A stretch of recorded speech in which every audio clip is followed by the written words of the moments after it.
I'm Jason with Born Handy, and this is not a how-to video. There are just too many tools that I used in this build that probably only advanced woodworkers will have. This is more of a video that showcases the kind of work that can go into an aquarium cabinet like this one if you're doing a scratch build. Even so, if you have the skills and want to make a cabinet like this one, you should be able to do that by following this video, because I'm going to provide the measurements and the techniques that I use to build this cabinet from start to finish. This is a long and technical video, so I suspect only the die-hard woodworkers and hobbyists will be following along. So if that's you, I hope you enjoy watching this video as much as I enjoyed building it. So I'm going to start out by building this inner portion of the frame. The first things I want to cut are these vertical legs and these pieces here that space this out. And now that I have all of those pieces cut out to make the subframe and the subframe assembly for the canopy, I'm going to go ahead and straighten out one edge of these boards. So for that, I'm going to run every piece on one side down the joiner. I'm going to be sure and place the freshly jointed edge against the rip fence as I go. I'm going to save these because they'll come in handy later. So now I've cut out all the pieces that are going to make up the primary structure of the cabinet, at least for the front and back panels. Starting on the left, the pieces in this group here, 36 and 5/8 of an inch long. Starting with these are 4 1/4 inch wide, and they are the top of the canopy. Next, these are 4 inches wide, and they're going to be the top of the stand and the bottom of the canopy. And in this group here, we have 2, and these are 7 1/2 inches wide, and they make up the bottom of the stand. Now on over to the right hand side, these are all the vertical pieces. All of these are 6 inches wide, and these here are 34 inches long, and these are 15 inches long. Initially, I'm going to use pocket screws to join these to the legs. And then later on, I'll come back and I'll do something that's a little bit more permanent and substantial. And that wraps up step 1. All right, I've also gone ahead and cut out the side components for both the stand and the canopy. But they're actually going to be notched in here to match this profile. Over here on the stand, these are the legs, and they are also 34 inches high, but only 5 1/4 wide. These are 7 inches wide. The same thing on the canopy. The legs here are 15 inches tall, just as before, but in this case, again, 5 1/4 inches wide. These two are 4 inches high, and these two are 4 1/4, both 7 inches in length. So I finished making all the cuts with this portion of the rail and style bit set, and I've changed to the new portion and I've lined it up. The two together allow me to make a joint that's very tight, has a lot of glue surface, and looks clean. Also, this joint is going to accept inside of this groove a raised panel that'll go in here to make this look more like a piece of furniture and less like a wooden box to set your aquarium on. Right here I have just a dry fit of the side of the canopy. So what I'm going to do is I'm going to glue this joint here, and then clamp it with this piece on top. What I need to do now is cut out the blank for the raised panel that's going to go inside. The raised panel needs to be able to float, in other words, expand and contract within the groove that's set inside this frame. And the raised panel is held in place by these spacers. In other words, I need to give the panel some room to move around and to compress these cushions rather than have the panel fill the groove entirely. All 4 of these panels are going to be 6 and 11/16 inches wide, but the ones for the canopy are going to be 7 1/4 inches tall, and the ones for the stand will be 24 and 7/16 tall. And now I'm getting to create a raised panel out of this board, just exactly how this one's been done. And I'll do that with this big giant raised panel bit in my router.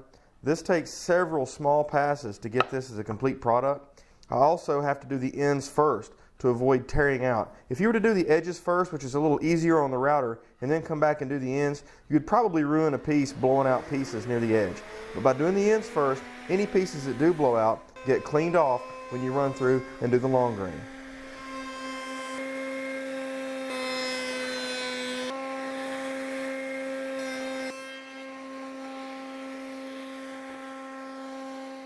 The raised panel itself is too thick to fit inside of the groove. So what I'm going to do is use a router bit like this with a ball bearing up top. And this bit will trace along the edge of the panel and plow out just enough thickness that it will fit inside of this groove. Now I'm going to go ahead and install the raised panels inside of the panel frames. And here are the spacers that I talked about earlier. There's not really an exact science here. Just put them where it makes sense. But I still need spacers at the top and bottom,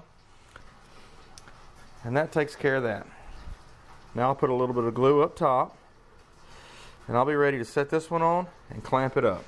This is a very strong joint when the glue dries, but it doesn't work right unless you have lots of glue in the joint. One of the things to be mindful of when you're doing this is that you don't tighten the clamp so much so that you cause the panel to raise or curl. This one's pretty flat. I don't feel any rocking or anything, so I think we're good to go. I'll wipe off the glue, set it aside to dry, and I'll do the same thing for the other 4 panels. So last night I clamped everything up and let everything dry.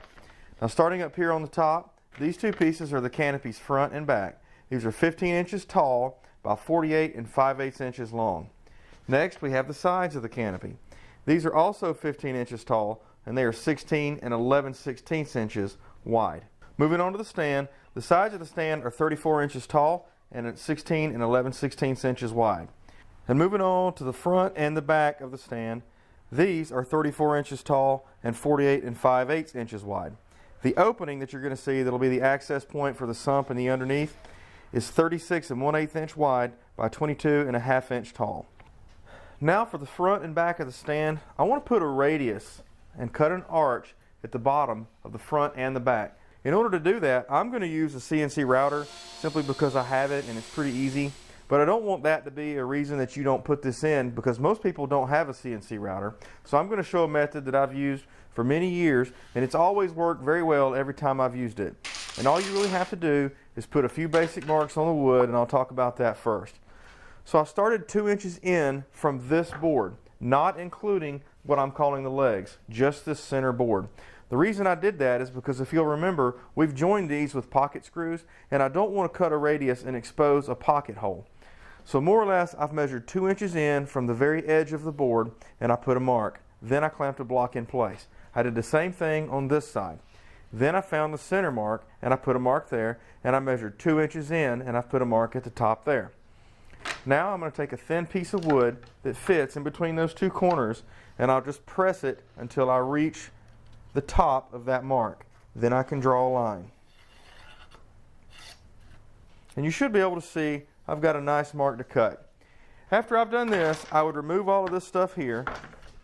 Then I would come and cut this out with a jigsaw, staying just this side of the line.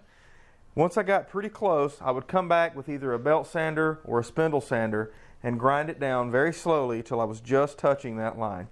And it actually leaves a pretty good result. So I'm drilling pocket holes in all of the legs of the canopy. I've already done so on the stand, but it was going to be pretty tough for me to get the shot of the stand. It was just too big of an item to try to assemble and get the whole thing in shot. So I'll show you how I did it on the canopy, and then I'll just show you the finished product on the stand. The big things here to pay attention for is to be sure when you're drilling that you're putting your pockets on the side that's the inside and not the outside.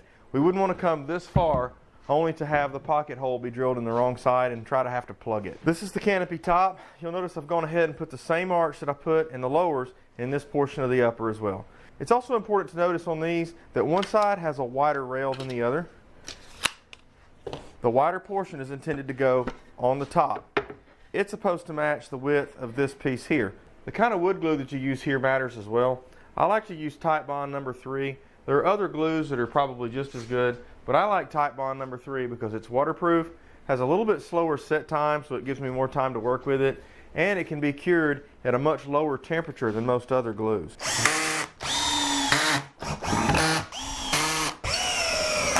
And now I'm going to add the last 4 supports at the top portion of the stand. These supports add a glue surface between here and here because, as you'll remember, the only joint between here and here is held together by pocket screws. So I'm going to go ahead and add this, and when that glue sets, you'll never tear this apart without tearing the stand to pieces. This block is 3 3/4 inches wide, and this one is 4 inches wide. So by putting it just barely below this surface, it won't interfere with how the aquarium sits, and it'll be easily concealed underneath this edge.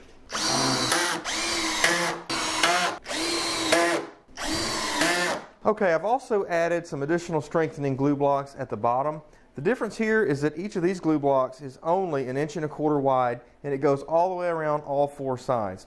The other thing to take note of is that when I flip this over, if I were to measure from the bottom to the top of this board, then it would be located at 2.5 inches from the foot of the floor.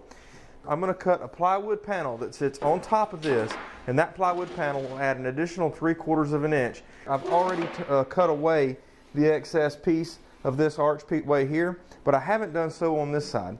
And I'm going to do that with this flush trim router with a flush trim bit.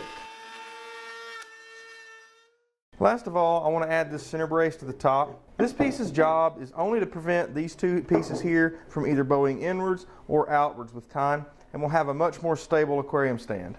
I've put a couple of center marks so that I can line it up perfectly, and I'm just going to use a couple of pocket screws to secure this in place.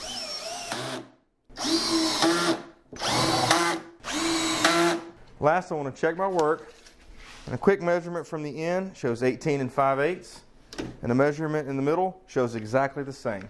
This wide door gives plenty of room for a 36-inch sump, and this stand is ready to hold an aquarium.